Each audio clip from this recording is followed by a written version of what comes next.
आज 5 मार्च nano technology of electro homeopathy research methodology NHSAK। आज से हम यही लिखेंगे। Nano technology of electro homeopathy medical research methodology में आज हम S12 को पढ़ेंगे। आप सभी को नमस्कार। तो आज सोक्रोफ्लोसो 12 को हम रीड करने जा रहे हैं।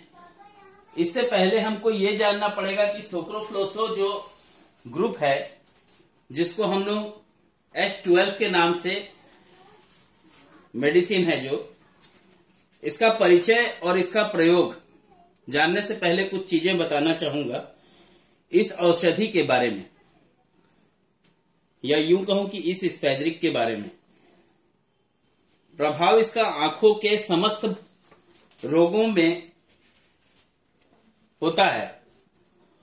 अतः हम ये कह सकते हैं कि नेत्र के सभी रोगों में ये एक उपयोगी औषधि के रूप में देखी जाती है।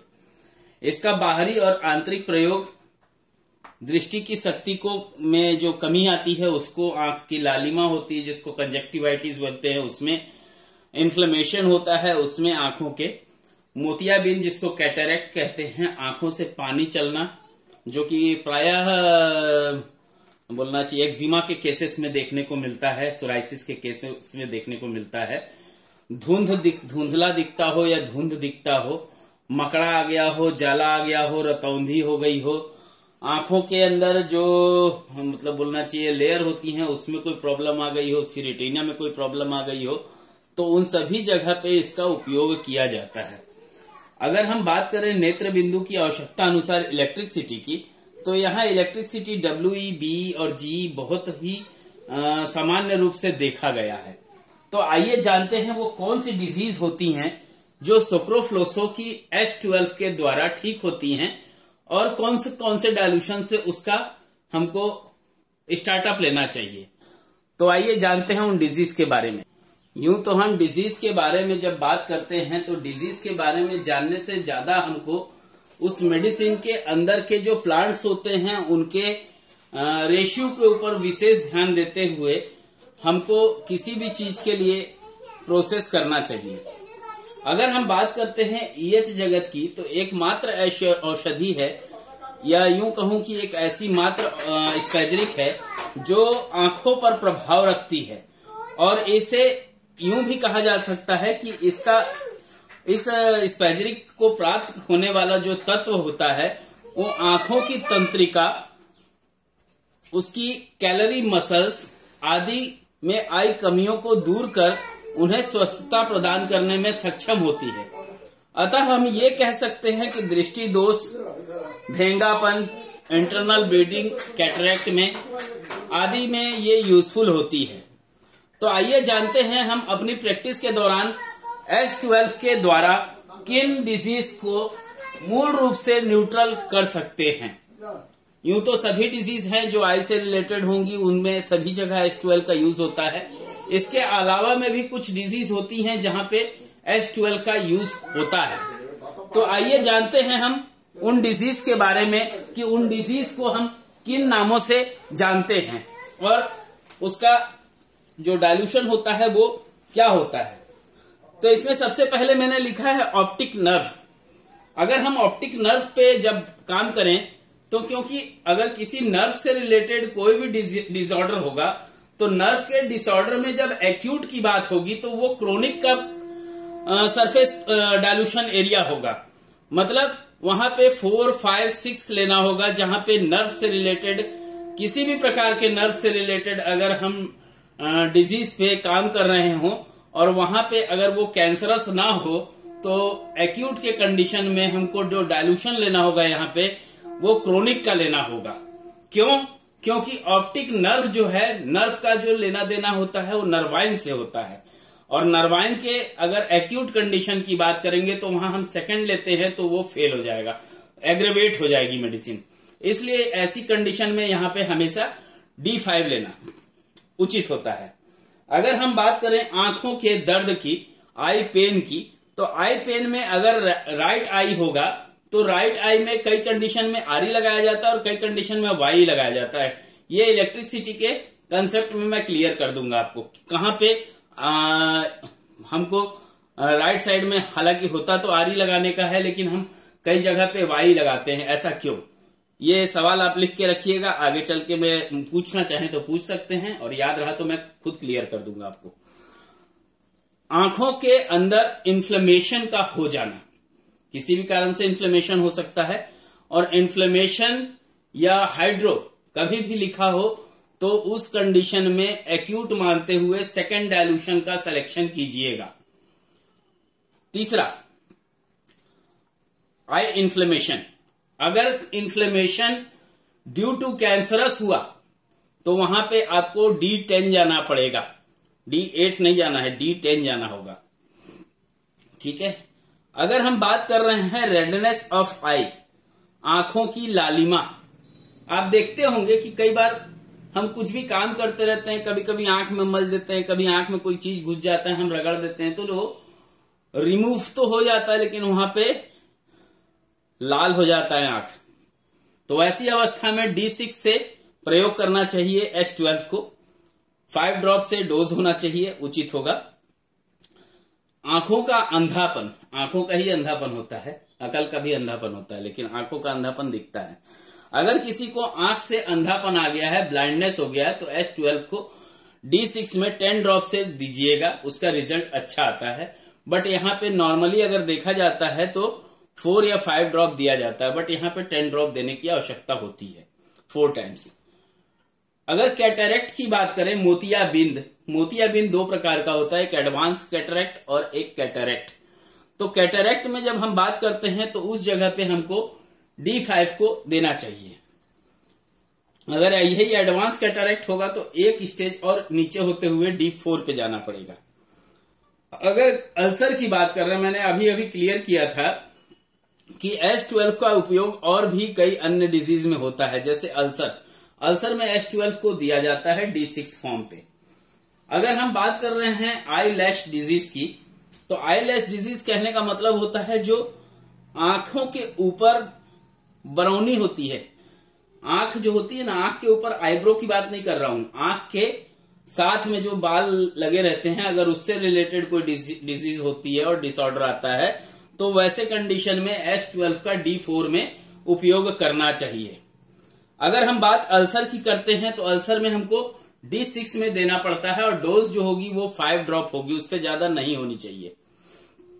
अगर हम बात कर रहे हैं पेन इन आईब्रो, आईब्रो के ऊपर अगर कभी पेन हो तो वहां पे आप आरी का अप्लाई करके भी उसको ठीक कर सकते हैं, और अगर इंटरनली देना हो तो आईब्रो के पेन में, तो आप डायल्यूशन थर्ड, क्योंकि आप तो खरीदते ही डायल्यूशन थर्ड है, तो उसको उठा के पेशेंट को तो देंगे नहीं आप लोग, स्वाभाविक है 4 बना देंगे, लेकिन 4 बनाने के बाद आप जो मेडिसिन का जो इंटेक D3 के बराबर देंगे तो वहां डिजीज काम, मतलब डिजीज को क्योर नहीं कर पाएगी वो। और जब D3 से आपको D2 पे जाना पड़ेगा तो आप तो लिए ही डायल्यूशन थर्ड है, 2 पे जाएंगे कहां से? तो यहाँ पे प्रॉब्लम आती है। इसके समाधान का भी मेरे पास सॉल्यूशन है, मैं उसको आगे क्लियर कर दूंगा जब आपको ये इलेक्ट्रोहोम्योपैथी के 38 मेडिसिन पढ़ा दूंगा। तो बात हो रही है आई सोर, मतलब आंख का आना, आंख आता है कई लोगों को देखे होंगे, तो वैसे कंडीशन में S12 को D6 फॉर्म में 5 ड्रॉप से डोज 3 टाइम्स देने से इसमें रिलीफ हो जाता है, रिलीफ हो जाता है, दैट मीन्स क्योर हो जाता है ये। और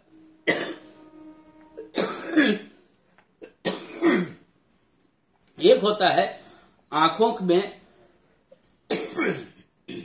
इन्फ्लेमेशन के बाद का एक ऐसा प्रोसेस जो दर्द भी देना चालू कर देता है, इन्फ्लेमेशन के साथ सेप्टिक होने पे दर्द भी होने चालू हो जाता है, जिसको हम बोलते हैं बेल्पेराइटिस, आंखों के वर्ण या शोध। इस कंडीशन में इस मेडिसिन को D6 फॉर्म में देना उचित माना जाता है। इसके बाद हम जानेंगे एस क्लास के बारे में, और मैं उसके लिए अलग से क्लास नहीं डाल रहा हूं, इसी में उसको मर्ज कर रहा हूं। आज हम बात कर रहे थे S12 पे, S12 समाप्त हो गया है। एस क्लास को हम लैक्सेटिव के नाम से भी जानते हैं। यह EH इलेक्ट्रोहोम्योपैथी के अंतर्गत आने वाली एक मात्र औषधि है जो कब्ज नाशक होती है, कॉन्स्टिपेशन, एंटी कॉन्स्टिपेशन होती है, जो कब्ज और इससे संबंधित सभी लक्षणों को कारगर, मतलब सभी लक्षणों पर यह कारगर होती है। अर्थात हम इस बात को कह सकते हैं कि इस औषधि का प्रभाव जो होता है वो इंटेस्टाइन से, इस औषधि का प्रभाव जो होता है, प्राप्त तत्व जो होते हैं इसके, वो इंटेस्टाइन के को पूरी तरह से एक्टिव रखते हैं और इसके कारण पाचक रस जो होते हैं वो श्रवण, उसका जो मिश्रण होता है, या यूं कह सकते हैं प्रीलैक्सेटिव मूवमेंट जो होता है उसको ये बराबर होता रहे और कब्ज नहीं हो पाए, उस पे ये कार्य करती है। इसलिए ये पायल्स में, हेमोराइड में, फिस्टुला में, फिशरीज में और प्रोस्टेट के कैंसर में भी कारक होता है। मतलब उसको अगर दिया जाए तो वहां पे उत्तम रिजल्ट्स प्राप्त कराता है। तो आइए जानते हैं कि एस लास जो होता है इसका प्रारंभिक जो प्रारूप होना चाहिए वो क्या होगा, क्योंकि जब तक हम वो चीज को नहीं समझेंगे तब तक हमको मेडिसिन को चलाने में बड़ा कष्ट होता है। अगर हम परिचय में बात करें तो ये आंतों पर प्रभाव रखने वाली मेडिसिन है, कब्जनाशक है और मात दिल औषधि है। ये कब्ज को शीघ्रता से नष्ट करता है और जठराग्नि भूख को प्रदीप्त करता है। अगर हम बात करते हैं इसकी मेडिसिनल प्रॉपर्टीज से, इसके जो गुण होते हैं, स्वाभाविक गुण, तो ये लैक्सेटिव के ऊपर कब्जनाशक होता है ये। उसके अलावा में ये एर्विन उष्णता नाशक होता है ये। एंटी सोक्रोफ्लोसो जो कंठमाला के जो रोग होते हैं उसका नाशक होता है ये। और आखिरी में स्टोमिक, जिसको हम बोलते हैं क्षारवृत वृद्धिक, तो ये उसमें भी कारगर होता है। तो आइए जानते हैं वो कौन से डाइल्यूशंस होंगे जिनके द्वारा हम एस लास या लैक्सेटिव का उपयोग विभिन्न प्रकार के डिजीज में करेंगे। तो आइए जानते हैं वो कौन कौन से डिजीज हैं। अगर हम बात करते हैं सोक्रोफ्लोसो या लैक्सेटिव का उपयोग, जो कि सोक्रोफ्लोसो ग्रुप की आखिरी मेडिसिन है और एस ग्रुप की 9वीं मूल मेडिसिन है। मूल मेडिसिन इसलिए कहूंगा क्योंकि हमने अभी कंपोजिट मेडिसिन होती है जो एक दूसरी 38 मेडिसिन को मिलान करके बनाई जाती है, उन 14 मेडिसिन के ऊपर हम बाद में बात करेंगे। सॉरी, उन 22 मेडिसिन के ऊपर हम बाद में बात करेंगे। पहले 38 मेडिसिन को पढ़ रहे हैं और 38 मेडिसिन में जो सोक्रोफ्लोसो ग्रुप है उसकी अंतिम मेडिसिन एस लास के बारे में आज अध्ययन कर रहे हैं। तो इन जो मैंने 12 डिजीज लिखे हैं वो 12 डिजीज में as a according to disease मैंने उसके डायल्यूशंस लिखे हैं, लेकिन कुछ के डायल्यूशंस नहीं लिखे हैं, वो एक्सप्लेन कर रहा हूं, आप लोग ध्यान दीजिएगा। अगर हम बात करते हैं एस लास की कॉन्स्टिपेशन में देने की, तो एस लास को कॉन्स्टिपेशन के कंडीशन में D1 फॉर्म में देना चाहिए। D1 फॉर्म में डायल्यूशन थर्ड के बाद वाला D1 नहीं, D3 बेस या क्रूड स्पैजरिक से जो आप फर्स्ट बनाते हैं मैं उसकी बात कर रहा हूं, ठीक है। तो वो D1 कॉन्स्टिपेशन में पॉजिटिव नेगेटिव आपको नहीं देखना होगा, बट यहां जो डोज होगा वो D1 का आप डोज देखिएगा तो D1 का डोज आपको, ये D1 है एक्यूट में, और इस D1 का डोज जो है वो कितना है, 20 ड्रॉप है। तो यहां जो डोज जाएगा वो कितना होगा, 20 ड्रॉप होगा। अगर इसी को डायल्यूशन थर्ड के बाद वाला लेकर के काम करेंगे तो यहां पे आपको ड्रॉप जो देना होगा लगभग 5 ml 100 ड्रॉप देना होगा, ठीक है। तो आइए इसके आगे बढ़ते हैं। इंटेस्टाइनल पेन, अगर अंतड़ियों में, छोटी आंत में या बड़ी आंत में कहीं पे पेन हो रहा हो, तो छोटी आंत में अगर पेन हो रहा होगा तो एस लास के साथ H10 देना पड़ेगा। लेकिन अगर छोटी आंत में ना होकर के वो बड़ी आंत में हो रहा होगा तो वहां पे आपको केवल एस लास काम कर जाएगी। अगर यही डिजेनरेटिव हुआ तो उस कंडीशन में एस लास के साथ आपको C10 यूज करना होगा और D6 में डोज होगा 4 ड्रॉप, ठीक है। इसके आगे बढ़ते हैं। अगर हम बात करते हैं जहां से हम स्टूल पास करते हैं, एनस में अगर दर्द हो रहा हो, पेन इन एनस हो, तो एस लास का D6 में देने से रिजल्ट आते हैं और 5 ड्रॉप डोज होता है। अगर हम वर्टिगो पे बात कर रहे हैं तो वर्टिगो किसी भी कारण से चक्कर आ रहा हो, किसी भी कारण से चक्कर आ रहा हो, वैसे अवस्था में एस लास का प्रयोग D6 में 4 ड्रॉप QID देने से परफेक्ट रिजल्ट्स प्राप्त होते हैं। अगर हम बात कर रहे हैं ऑब्स्ट्रक्शन स्टूल की, जैसे जो स्टूल मतलब जो अतड़ियां होती हैं, आंत होती हैं, उसमें अगर मल का ऑब्स्ट्रक्शन हो जाए तो उसको हम कहते हैं obstructive stool in large intestine. Stool कहाँ रहता है? लार्ज इंटेस्टाइन के डिसेंडिंग या ट्रांसवर्स क्लोन्स के पास में रहता है। वो रेक्टम के रास्ते होते हुए एनस से बाहर आउट हो जाता है। और इस कंडीशन में एस लास को अगर हमको देना है तो जस्ट लाइक जैसे कॉन्स्टिपेशन में हमने दिया था D1, और ड्रॉप जो होगा वो, क्योंकि ये जो कंडीशन है ये कंडीशन है नेगेटिव, तो यहां पे डायल्यूशन 3rd देना होगा जब ये कंडीशन ऑब्स्ट्रक्टिव के साथ में लिखा हो मॉडरेट। अगर मॉडरेट लिखा होगा तो यहां पे आपको 3rd में जाना होगा, लेकिन अगर केवल लिखता है obstructive stool in large intestine तो ऐसी अवस्था में D1 देना होगा। D1 का जो डोज होगा वो 20 ड्रॉप होगा और D3 का डोज होगा वो 5 ड्रॉप होगा। ठीक है। अगर हम बात करते हैं रीनल डिजीज या किडनी की डिजीज, जिसमें पेशेंट की जो बोलना चाहिए किडनी की जो फंक्शन है वो अगर फास्ट हो गई है, तो वहां पे अगर आपको जाकर के इस मेडिसिन को देने की जरूरत पड़ रही है, तो फास्ट हो गई तो मतलब हमको उसको क्रोनिक की ग्रेड में लेना है, और ये कंडीशन जो होगी ये एक्यूट होगी, और इसलिए यहां पे D4 लेना होगा, और जो डोज होगा वो 10 ड्रॉप लेना होगा। 4 टाइम्स डोज जाएगा। ध्यान रखिएगा, अगर ग्लैंड से रिलेटेड, ग्रंथियों से रिलेटेड कोई डिसऑर्डर हुआ है तो उस कंडीशन में भी आपको D4 ही देना होगा, बट यहां जो डोज होगा वो 5 ड्रॉप होगा। 10 ड्रॉप नहीं होकर के 5 ड्रॉप होगा। क्यों? क्योंकि ग्लैंड की डिजीज में यूं तो 2nd डायल्यूशन का यूज होता है या 5th डायल्यूशन का यूज होता है, बट यहां पे हमको 4th डायल्यूशन लेना होगा। मैं अगर बात कर रहा हूं एस लास की, तो एक्जिमा में भी एस लास का प्रयोग किया जाता है। कहां किया जाता है? एक्जिमा को विशेष तौर पे पढ़ाया, वहां देखिएगा, आपको मिल जाएगा।